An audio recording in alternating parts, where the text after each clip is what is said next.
Hello, America. Hello, Trump supporters. Each and every one of you have heard one too many times talk about H1N1, swine flu, how it spread across America.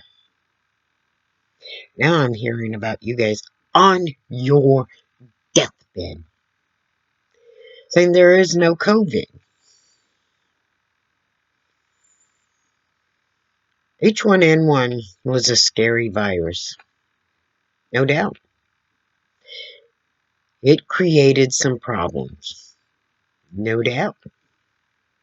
But it did not kill a fraction of the amount of people as COVID has killed. Obama did what he could to keep the virus down. It was already in America before we even knew about H1N1.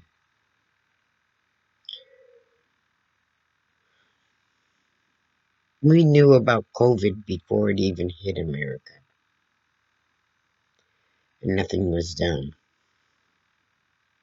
H1N1 was kept down, and a vaccine was quickly created for it. COVID is being allowed to run rampant. Take a look around you. Start asking people you don't know, strangers. Have you known somebody that died from COVID? Have you known somebody that has caught COVID? Have you known somebody that was hospitalized by COVID? Well, I directly know of one person who died from COVID that lived next to my friend. I know of a couple other people who died from COVID in a nursing home. I know of 3 people who got COVID, and one of them ended up in the hospital. And I live in a little itty bitty town in Iowa. Go ahead, look it up. Look up Primgar, Iowa. See how big it is. And I know that much. Within the last 2 to 3 months. It took a while for COVID to get here. Yes, it did. It started on the outlying states, places like New York, Florida, um, California, all those areas, because that's usually where your international flights land. And a lot of those areas are also where your cruise ships are from. I knew it was coming to the center of the states. It was just a matter of time. We could have possibly made it through until the vaccine came through. If only people would have wore their mask. If only the people who went to Sturgis would have worn their mask. Do you know the people that went to Sturgis are responsible for cases of COVID in almost every one of the states? Especially places like Minnesota and Iowa and South Dakota and North Dakota and all these little areas. You know that? And it spread like wildfire. Now it's out of control. And we've got people in the hospital who have COVID, who are Trump supporters, who are to the point of when they are put on the ventilator, their last words before they're put on that ventilator and then possibly die. This can't be COVID. There is no COVID. What kind of mental, warped, idiotic thing could be stuck in your head that would make you say that up to the moment that you're going to die. Really? Really? I also just recently found out one of my sons had gotten COVID and his girlfriend. Luckily, they had a mild form like I did. So maybe in some ways, some of it runs in family on how they end up, the effect that COVID has on them. Maybe that's why some families, maybe my oldest boy, who looks a lot more like me, which means he's probably got more of my genes in him, had a effect. COVID affected him no worse than what it affected me, and maybe that's why. Maybe it's because the amount of COVID he got into his system wasn't enough to give him a real bad case of it. Don't know. Who knows? Maybe my younger son, if he got it, he'd end up hospitalized or worse. Don't know. There are still a lot of unknowns about this virus. Why it affects some people one way and other people another. Why some people are asymptomatic and some die. We don't know. Absolutely do not know. Don't know if it's because of their lifestyle, the way they eat. Don't know if it's because some of them are marijuana smokers or because some of them don't even drink alcohol. Don't know even if it's because of the fact they exercise or they don't exercise. We don't know nothing. Could be their blood type. Could be the RH factor. We don't know none of that. None of that. But what we do know for a fact is it's killing a lot of people. What we do know for a fact, if you're not wearing your mask in public, you have a greatly increased chance of catching COVID. Do you have a chance to catch COVID when you're wearing a mask and the other people are wearing a mask? Yeah. Especially if when you're wearing your mask, you're not wearing it properly and you're allowing it to slip down off of your nose. Virus comes out of here too. Ooh, wow.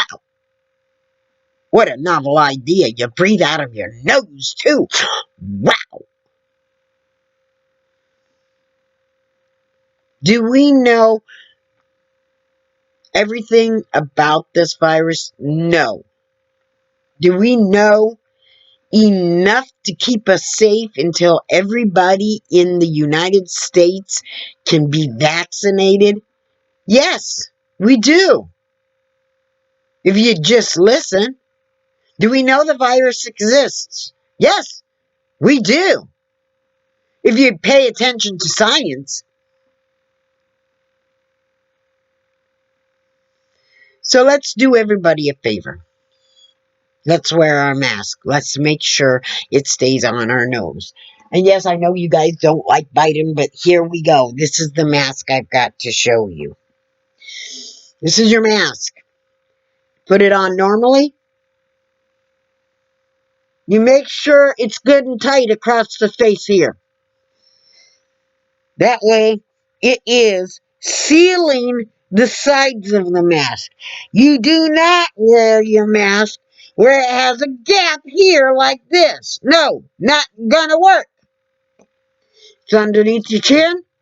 You talk. Where's the mask go? I'm exposing people like that. There is a wire piece in the nose for a reason. It is to be pushed down and shaped to your nose. This part right here, it touches on your chin right here. So you take that part right there and you put it on the area where it catches on your chin. That way, you see, it leaves extra room in the mask right here for the mask to be able to move. And you can open your mouth all the way. And if it does come off, it ends up coming off your chin. Your chin. Your chin don't breathe. The other thing you want to make sure of is watch when I breathe.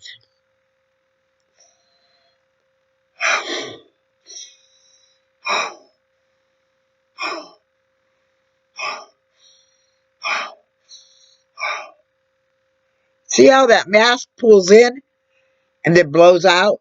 That means there's a tight seal there. Now, I got this mask on too tight because I don't have the piece on it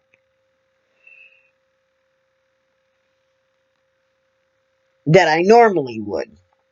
Normally, it'd fit like this. So, you see, there's more room. The cloth isn't pulled too tight. You don't want the cloth pulled too tight because then that pulls the fibers apart and leaves openings. You want it pulled tight enough that it keeps it snug on your face here, but not so tight that it doesn't give you a little bit of a pocket here, okay? Some people, they can wear it behind their ears here, but as you can see, if I was to wear this behind my ears, look what happens. It's too loose. So I have a thing that I fix it with. Now, you see where my chin strap is now? Guess what I just did? I just exposed people to my breath. Remember, you want it tight enough so that it holds it snugly. You want the bottom of the mask put on the part of your chin that pulls the mask down so that you can open your mouth as wide as you want and talk as much as you want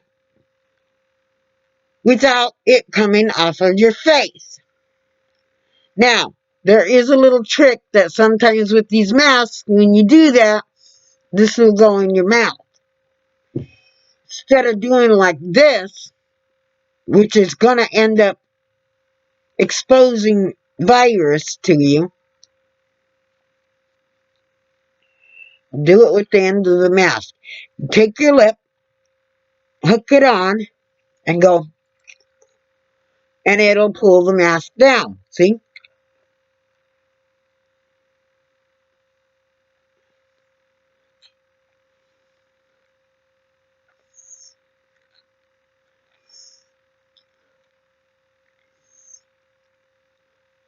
See how I'm not even putting my tongue on the mask? I just pulled my mask all the way off the front of my face. Just doing that. You don't need to use your hands to adjust it down. You do need to use it to adjust it up. So keep that thing on the chin where it pulls it down, and you don't have to worry about it pulling down off your nose. Because every time that thing pulls off of your nose, you're exposing yourself and somebody else to COVID. Keep that bugger on your nose. Oh, but masks are so uncomfortable. They're annoying. I gotta remember to get it out of my car. It's a hassle. Oh. What's more of a hassle? This thing? Or a tube about the size of that shoved down your throat? What's more of a hassle? I think I'd go for this. Better than I'd go for this. By far. Women, if you like it, I'm going to put it plain and simple. If you like to give blowjobs, maybe you won't mind that tube shoved down your throat. Men, if you'd like to try a blowjob, to give a blowjob, maybe you won't mind that tube shoved down your throat. But if you don't particularly like things shoved down your throat, put your damn mask on. Make it sure it is the proper kind of a mask. Not these bandana things that hang down over your mouth like this. Not them things. Them things that hang down like this. If you look, it's all loose down here. Allows for air to get in here. And a lot of them don't go clear around, and it allows for air. If it does go clear around, it ends up with spaces in the back that allows for air and spaces on the bottom that allows for air. The mask on your face, 2-ply, 2 separate kinds of material. Definitely a cotton material on the inside. At least 200 count thread cotton material on the inside. Then you can put on the outside, you can put a different kind of a material like a spandex or another kind of a material on the outside, which would end up keeping you safer. You can make your own freaking mask out of an old pair of leggings and a 200 count pillowcase. And you can even make it 3-layer if you want to keep yourself safe. Now, there are those masks that are stiff, and I've got one, and it's in the kitchen. The problem with those is you can't bring them up on the chin like this. So what you want to do is I'm going to use a Kleenex to do an example of this. You fold your Kleenex like that, or your extra piece of material that you're going to put on your mask. You put your mask, fold it like that. You take this material, you take the folded part, and you put it out here. You put it in, and you go probably about an inch above the mask nose part, maybe a little bit further. You come about an inch back from here, and then you proceed to sew it down onto the mask so that when you open up your mask, you got that. You see that little pocket thing there? See how that made a little pocket? And that will hook on your nose. So if your nose does come out of your mouth, off of your nose, this will hook on and it'll keep it on longer or keep it on completely, and then it won't come off of your nose. Now, did you see how I did that? You take your piece of material, you fold it like so. Okay? It's folded in half.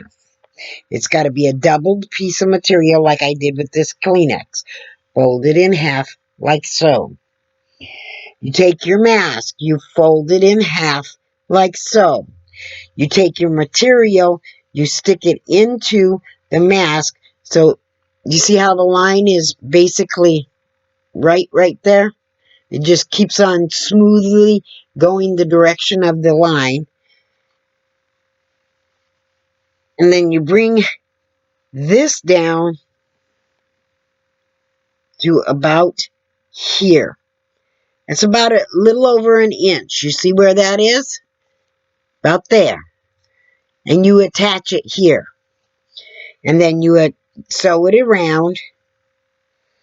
And you attach this side the same way. Before you do that, you might want to mark it and cut whatever you don't want off in here so that it's just a nose piece on there. Then, when you put your mask on with that nose piece there, and it slips down like so, the nose piece here stays connected. And you're not worried about your nose being exposed. In fact, I'm going to get up. I'm going to pause this. Okay, I'm back. Now, there's that mask I was telling you about. It's a stiffer mask, so I can't put that chin piece up here. So what did I do? See that little thing in there? What I did was I took a piece of cloth, and if you can see, I cut it so that it goes like that, but I folded it in half, and I stuck it on there. So you see the angle? So that's probably a good 1.5 inches above the mask piece. You see where the cloth is sewed here? How far it is away from these end pieces? Or how far away from the center it is? Good couple, 2-3 inches away from the center. So that when the mask is on my face, you see, if I've got it up right where it belongs, you see, if it slides down, that nose piece stays on. And you don't need the wire piece here. Because with this like this, it pulls down the mask here, right here, which makes an automatic seal. So you're not so worried about that wire piece. And then you can talk as you need to talk. You've got your good seal around your neck the way you want it. It just extends the top of the mask so that the bottom of the mask can go all the way under your chin if you want it to, right up to your neck. But you can also tell one other thing. Here's all your test to see if you've got a good seal.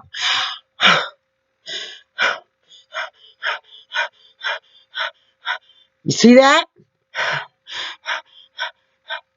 The in and out here, that means that's a good seal on there. It means that I've got it tight enough around the edge here, tight around enough around the top here, and tight enough around the bottom here that air is not escaping in any great quantity.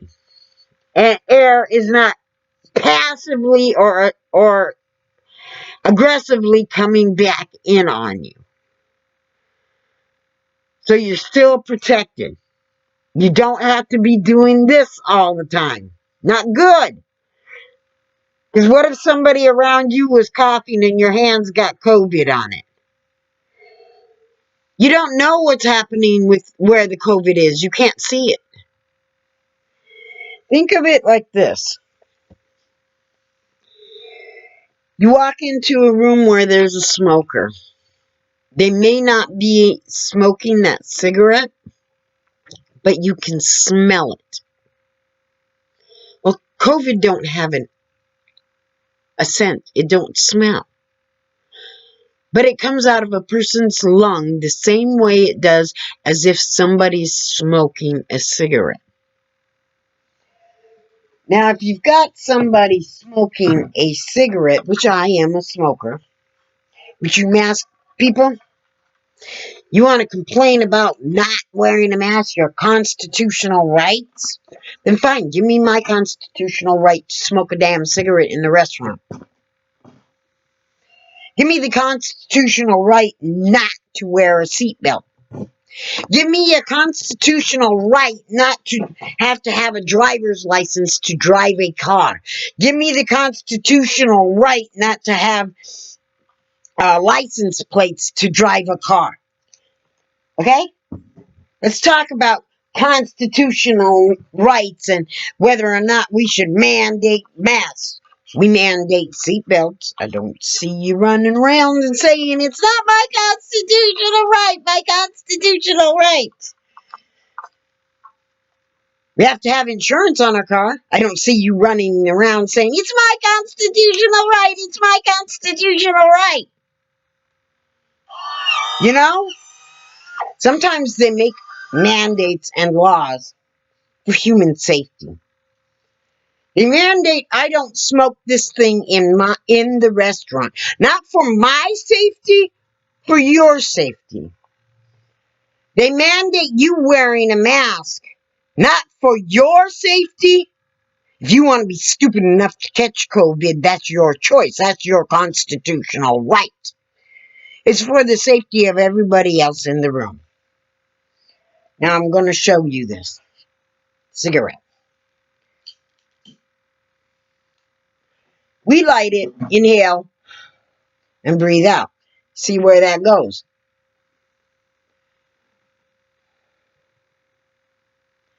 I'm several feet away from my computer right now. Now,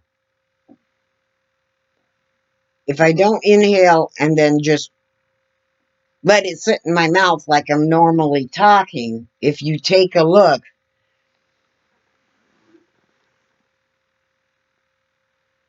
you'll see what it does. Can you see what it's doing? It's going out at least this far away from my face. And watch what happens if I fake cough.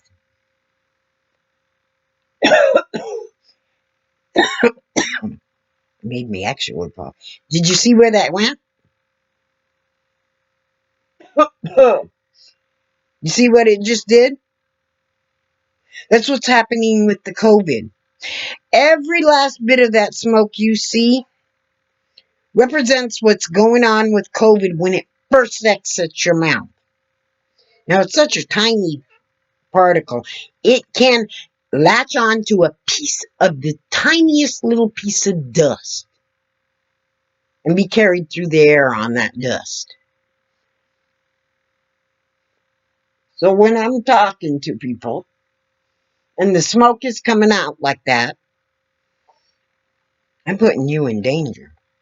Because not only is it coming out this far from my face just talking, it's floating further on dust particles and because of how light it is. And I'm putting anybody who is close enough before that cloud of my voice, before that cloud dissipates enough to where it's highly not going to infect somebody else. It goes out at least 6 feet. And that's with me talking like this.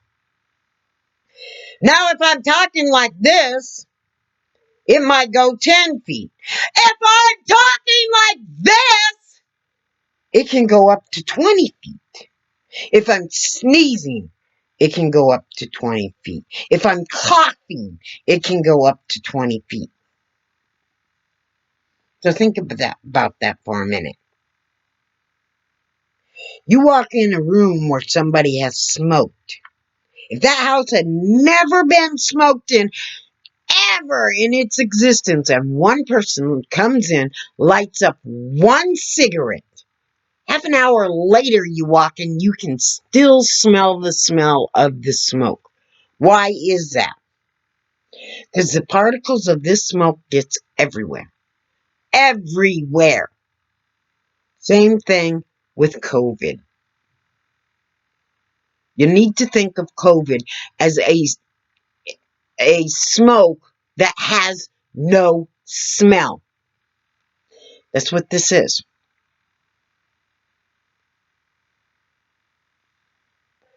That's what this is. The same thing. It's COVID with a smell. That's what smoking is. It's the same thing to the body, except for one thing. Me smoking this, I may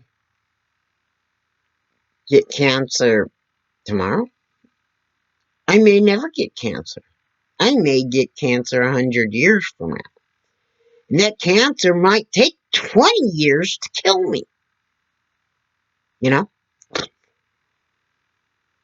You breathe that COVID in somebody's face, and you breathe enough of it into their face, they will get COVID. Not may, not it's a possibility. They will get it. You breathe in the COVID, you will get it. Secondhand smoke in a room, you might get emphysema, lung problems, cancer from my secondhand smoke. Then again, you may not. And it might take you 20, 30, 40, 50 years to kill you. Then again, it might not. If you catch COVID, just like the smoke going in your lungs from my cigarette,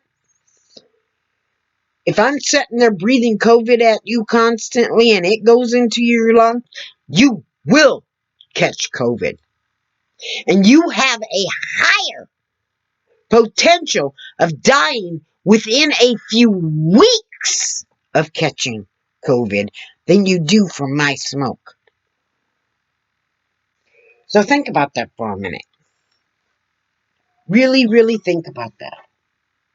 Then you think about what these nurses are going through. How much they're fighting to save your life.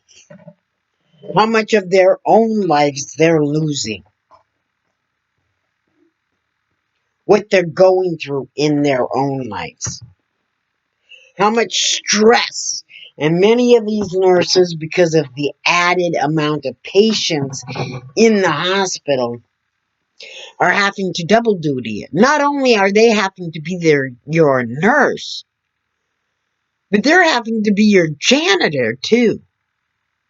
Your food delivery person too. So why not volunteer at a hospital to be a janitor? You don't have to work on the COVID floors. You can work on the lower floors to where you can free up nurses on those floors to be able to work up on the COVID floors. So that you can lessen some of the stress a nurse is going through. I've volunteered at my hospital. If they need me, I hope they feel free to call me. And I don't care where they put me. I'll put a mask on. I'll do whatever it means to be safe to help these COVID patients. And I don't care if they're a Trump supporter or not. If they think that COVID is not real or not. I don't care. I care that they survive it. That's all I care. And I care that the nurse is there to help them survive it. That's all I care about. Anything past that, I don't care. Don't care who you support. Don't care if you believe in COVID. Don't care who you want to be president. If you've got COVID, the only thing I care about is that you survive it. And after you're done surviving it, we can argue politics. But until you survive what's going on with your body, you need to stop it with the politics bullshit. Because it may mean the difference between your life and your death. And that's what you should be caring about. If your brain is so stuck on the rhetoric, you better be asking yourself what is wrong with your brain. That it cannot look at facts. And this crap about the fact that doctors get paid more if they diagnose COVID. No, doctors get paid more during this pandemic because they're putting in more hours. Normally, they might have to work only if, it's a real harsh day, maybe 16 hours. But if it's just an average medical life day, they may have to only work 8 hours. Now, every day, they have to work between 16 and 20 hours taking care of your butt. So yeah, they're getting more money for that. You put in more hours, you get more money. Whoops. But it's not because you were diagnosed with COVID. It was because you needed more medical treatment. That is why they're getting paid more. Because they're doing more in the hospitals for more hours. So get realistic. That is why nurses are getting paid more. Because they're doing more hours to save your butt. Put in a few seconds to save a nurse's butt. Put your damn mask on. Put in a few seconds to make sure that nurse can go home safely to her family, to make sure that doctor can go home safely, to make sure any worker in a hospital or a nursing home, whether it be the cook, the janitor, I don't care if it's the plumber, you're making sure that they can go home safely because you're one less person standing in that hospital with COVID. And stop the political stuff. A virus is not a political statement. A mask is not a political statement unless you make it one. I make my Biden mask becomes this becomes a political statement only because of what it says on it. This is not a political statement. This simply says I wear a mask because I care about you. When you don't wear your mask, what you're showing me is you don't care about yourself and you don't care about anybody else around you. You could give two shakes less of a shit about anybody. Let me ask you something. That good looking girl you have an eye on, she's one who normally wears a mask. And you only wear a mask around her because she does. If she catches you out in public not wearing that mask, I would not blame her for walking away from you, from never going near you again. You know why? Because the instant she sees you out in public without a mask, the one thing she should know is you don't care about anybody. Not yourself, not her, or anybody else in public.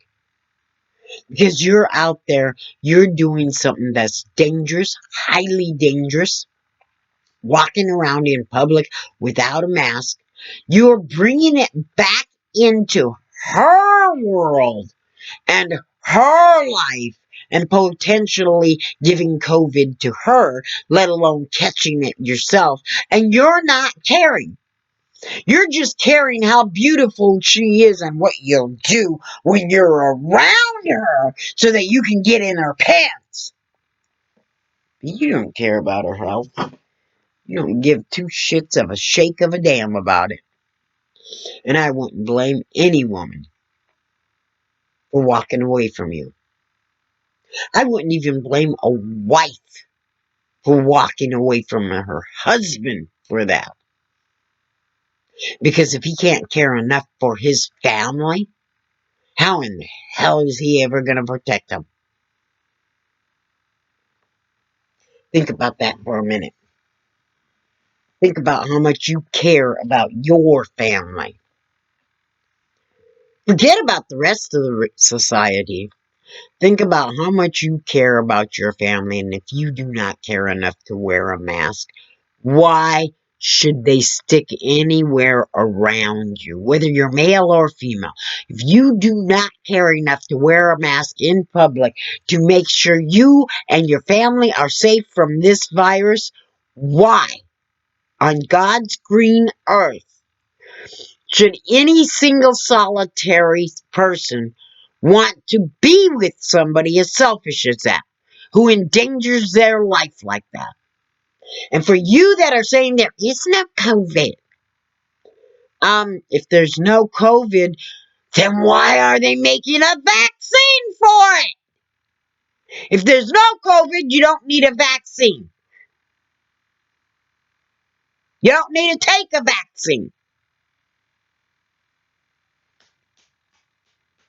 Duh, duh, duh.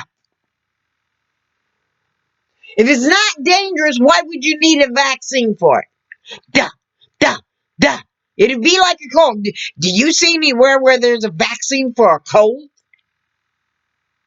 Do you see a vaccine for fungus on your fingers? You know how some people get that nail fungus on their toes and their fingers?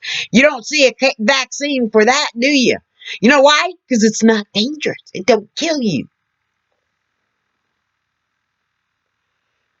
They don't have a vaccine for a cold because it don't kill you. The COVID comes from the same genome as what a virus of a cold comes from. COVID can kill you. They need a vaccine for it. Flu, it can kill you. They've got a vaccine for it. Ebola, it can kill you. It's got a vaccine for it. Cold? Nah. Hay fever? Nah. There's plenty of things out there. Doctors could find a vaccine for it, but they don't bother with it because it don't threaten your life. It can inconveniences you a little bit, but it don't threaten your life. So why do they need a vaccine for a non-existent virus? Why? Use your heads. Quit sticking them up your backside. Use your heads. Use some common sense, or else someday you might be in a situation that you're screwed if you don't use some common sense to get your ass out of it, and you're gonna be dead. Plain and simple.